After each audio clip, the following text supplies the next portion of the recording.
ये पाठ प्रथम वर्ष हिंदी साहित्य प्रथम प्रश्न पत्र। आज हम सूरदास के पद संख्या 11 का विश्लेषण करने जा रहे हैं।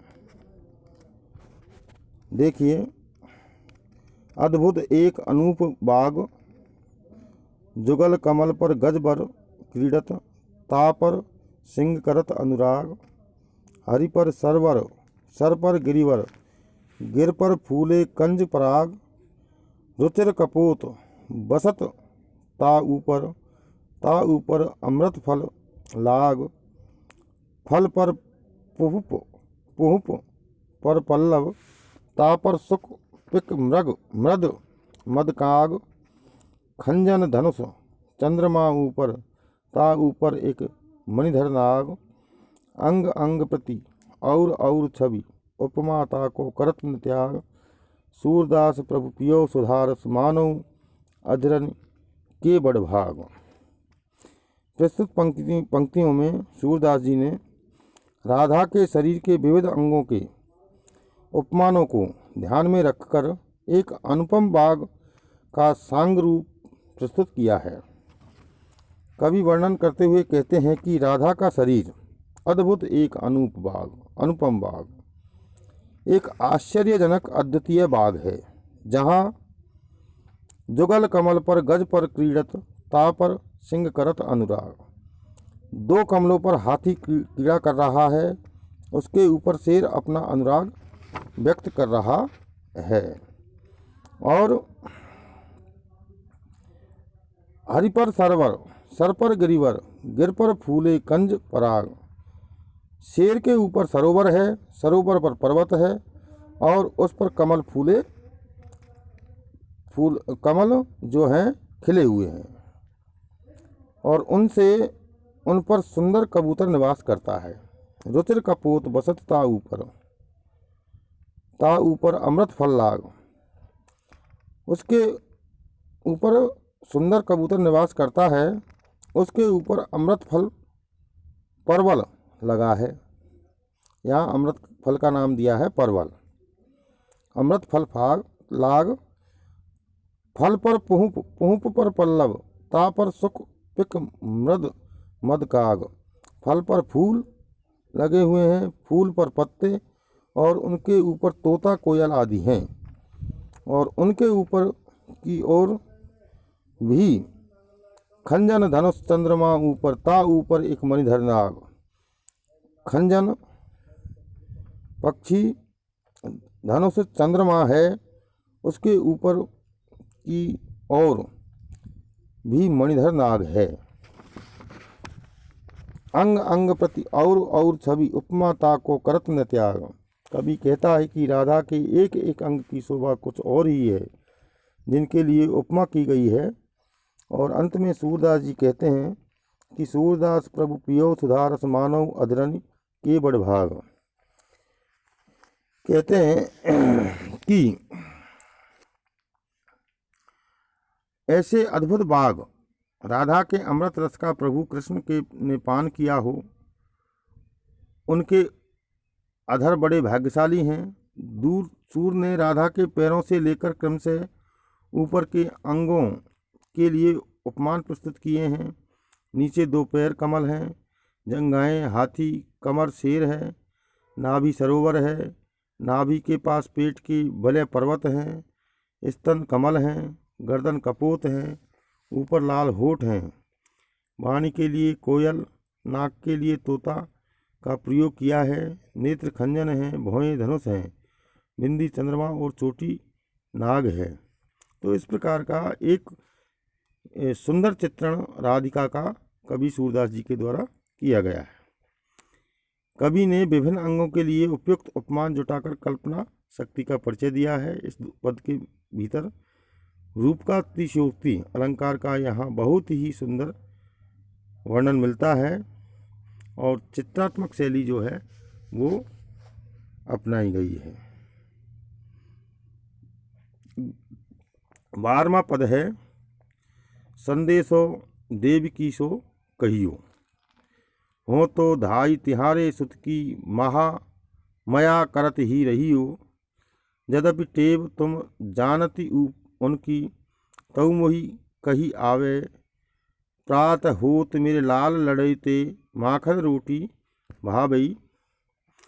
तेल उपटनो औ तातो जल, ताहि देख भजी जाते। जोई सोई मांगत सोई सोई देती, क्रम क्रम करी के नहाते। सूर पथिक सुनि मोहि रैन दिन, बढ़्यो रहत और सोच। मेरो अलक लड़ई तो मोहन, है करत संकोच। इस पाठ के भीतर कृष्ण जब कंस को मारने के लिए मथुरा चले जाते हैं, तब देवकी के पास यशोदा अपना संदेश भेजती है और उसमें कृष्ण के खान पान का ध्यान रखना आदि संदेश होता है, जिसका मार्मिक और मातृ हृदय से युक्त वर्णन इस पद के भीतर किया गया है। देखिए, संदेशो देव की सो कहियो। माता यशोदा अक्रूर जी से कहती है कि तुम देवकी से मेरा यह संदेश कह देना कि मैं तो तुम्हारे पुत्र की मात्र धाय मात्र हूँ, फिर भी तुम मेरे ऊपर कृपा दृष्टि बनाए रखना। हो तो धाई तिहारे सुत की, मया करत ही रहियो। यद्यपि टेव तुम जानती उनकी, तऊ मोहि कही आवई। यद्यपि तुम उनकी आदतों को अच्छी तरह से जानती हो, किंतु फिर भी मैं कहना चाहती हूँ या मैं कह रही हूँ, उनकी आदतों के बारे में वर्णन कर रही हूँ। प्रात होत मेरे लाल लड़ई ते, माखन रोटी खावे। मेरा जो प्रिय लाल है, कौन? कृष्ण। वो प्रातः होते होते माखन रोटी की मांग करता है। उसे प्रातः काल में माखन रोटी खाना बहुत ही अच्छा लगता है। तेल उपटनो औ तातो जल, गरम जल, तेल उपटन आदि उन्हें बहुत प्रिय नहीं है। ताई देख भज जाते ही, उनको देख करके वो भज जाता है, दूर भागता है। ये उनके लिए प्रिय नहीं है। जोई जोई मांगत सोई सोई देती, और मैं वो जो जो मांगते हैं वो उन्हें देती हूँ, क्योंकि उनकी आदत बार बार मांगने की है और मैं उनकी पूर्ति करती हूँ। इसलिए आप भी ऐसे करते रहना। क्रम क्रम कर के नहाते, और धीरे धीरे से वो नहाते हैं। सूर पथिक सुन मोहि रैन दिन, बढ़्यो रहत और सोच। सूरदास जी कहते हैं कि यशोदा माँ की स्थिति ऐसी बन गई है कि दिन रात वह यही सोच में विगलित है कि मेरो अलक लड़ई तो मोहन, है करत संकोच। मेरा जो मोहन श्री कृष्ण है, जो वह मांगने से मैं संकोच करता है। वह चाहकर भी आपसे वह सब मांगता होगा, इसका मैं ध्यान रखती थी। इसलिए मैं यह संदेश आपको भेज रही हूँ। इस पद के भीतर माँ यशोदा ने सूर के माध्यम से माता का हृदय ही उड़ेल कर रख दिया है। यह माँ के पुत्र विषयक प्रेम भाव का अनूठा उदाहरण है। डॉक्टर मंजू राम शर्मा और आचार्य हजार प्रसाद द्विवेदी जी ने इस बारे में कहा है कि सूर ने मातृ हृदय का जैसा वर्णन किया है, वैसा अन्यत्र दुर्लभ मिलता है। इस पद के भीतर अनुप्रास, विप्सा, काव्यलिंग अलंकारों का प्रयोग हुआ है और पद में गेता है। अगला जो पद है 13वां, वो इस प्रकार से है। मधुबन तुम क्यों रहत हरे, विरह वियोग श्याम सुंदर के, ठाड़े क्यों न जरे।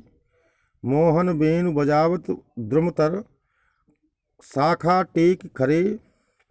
मोहे थावर अरु जड जंगम, मुनिजन ध्यान टरे। वह चितवनी तू मन न धरत है, फिरी पहुँप धरे। सूरदास प्रभु ब्रह दवानल, नक्सिक लऊ नजरे। इस पद के भीतर कृष्ण के मथुरा चले जाने पर गोपियाँ उनके विरह में दुखी हैं। मधुबन को हरा भरा देखकर वे उसको कोसती हैं, की स्थिति का वर्णन किया गया है। गोपियाँ कहती हैं कि मधुवन तुम क्यों रहता रे, ये मधुवन, जब कृष्ण यहाँ नहीं है तो तुम हरे भरे कैसे बने हुए हो, तुम्हें भी सूख जाना चाहिए। विरह वियोग श्याम सुंदर के ठाड़े क्यों न जरे, कृष्ण के वियोग में तुम खड़े कैसे हो, जल क्यों नहीं गए। जब कृष्ण थे मोहन वेणु बजावत द्रुमतर शाखा टेढ़ी खरे, जब कृष्ण थे तब वे पेड़ के नीचे खड़े होकर बंसी बजाते थे और शाखा पकड़कर खड़े हो जाते थे। उनकी बंसी से स्थिर अचल रहने वाली चीज़ें, निर्जीव तथा चलने वाली फिरने वाली गतिशील चीज़ें मोहित हो जाती थी। मोहे थावर अरुजड़ जंगम मुनि जग ध्यान तरई। इतना ही नहीं, मुनियों का ध्यान भंग हो जाता था। क्या वह चितवनी तू मन धरत है, फिरनी फिरी पहुँप धरे, क्या तुम कृष्ण की उस चितवन को ध्यान में नहीं लाते, तुम्हें कृष्ण की चितवन याद नहीं आती, तभी तो तुम बार बार फूल धारण कर लेते हो। सूरदास प्रभु ब्रह दवानल नक्सिक लौन जरे। और सूरदास जी कहते हैं कि गोपियाँ मधुवन से कहती हैं कि तुम्हें तो कृष्ण के विरह की दावाग्नि जो है में नख से सिख तक पूर्णतया जल जाना चाहिए था, तुम जले क्यों नहीं। इस पद में गोपियों की वियोग स्थिति का वर्णन किया गया है। श्रृंगार रस की प्रधानता है, प्रकृति का उद्दीपन रूप चित्रित हुआ है और संयोग अवस्था में जो चीज़ें सुखदायी लगती है वे ही वियोग अवस्था में दुख देने वाली होती हैं, विरह अवस्था को बढ़ाने वाली होती हैं की अभिव्यक्ति यहाँ हुई है।